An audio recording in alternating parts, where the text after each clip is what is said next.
equations. Okay, so the first thing you're going to want to do is set up the balanced equation with an ice table underneath it. So CD decomposes like that.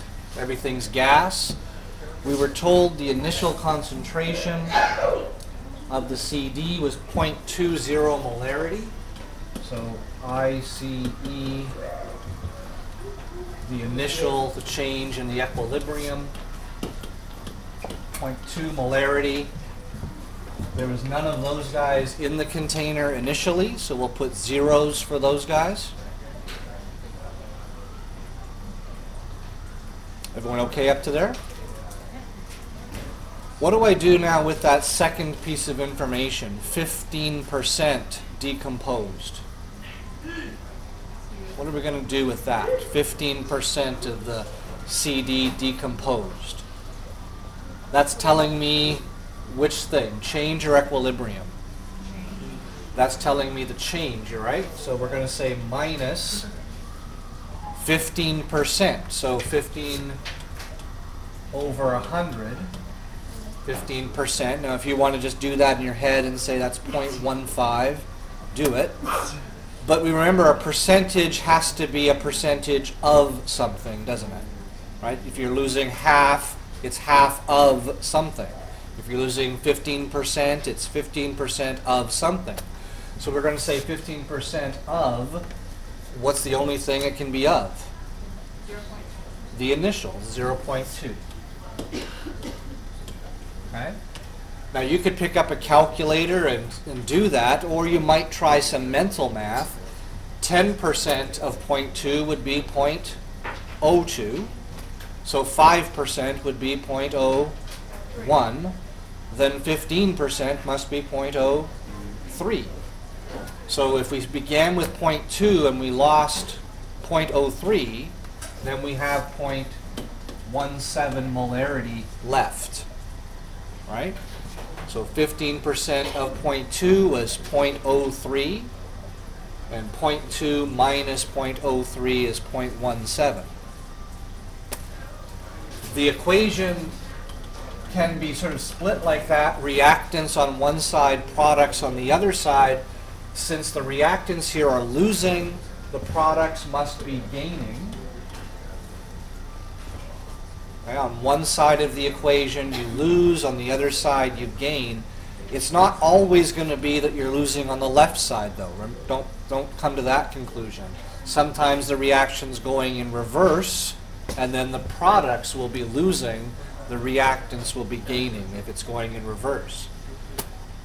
How do I know how much those guys are gaining?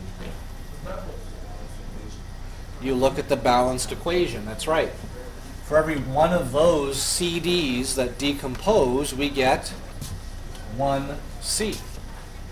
It's a 1-to-1 ratio.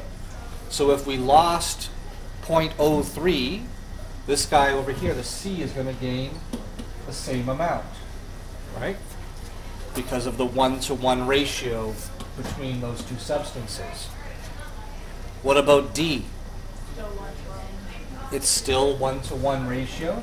And notice you can compare the D either to the CD, it's a 1-to-1 ratio, or you compare the D to the C, it's a 1-to-1 ratio. It doesn't matter. Sometimes one ratio is slightly easier than another. So I can see that this guy is also going to gain 0.03 molarity. So we began with 0, we gained 0.03, then you have 0.03 molarity for each of these guys. Now that we have the equilibrium line written down, we can answer the question. Calculate Kc. So Kc, the equilibrium constant. You write your expression. Product concentrations multiplied. Their coefficients were each 1, so they're raised to the power of 1, divided by the reactant concentration, also to the power of 1. Now put your numbers in, the equilibrium numbers .030 times .030. If you wanted to write .030 squared, that's fine. Divided by 0.17. Pick up your calculator and get an answer.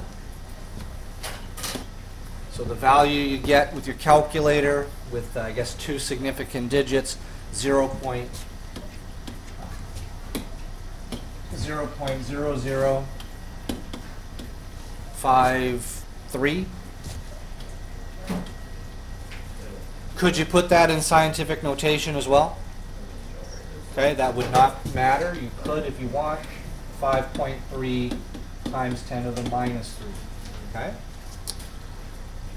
The Kc here is not that big, and it's kind of small, 10 to the minus 3, and that makes sense because we were only losing 15% of the reactants, right? When Kc is small, you don't lose much reactants and you don't get much product.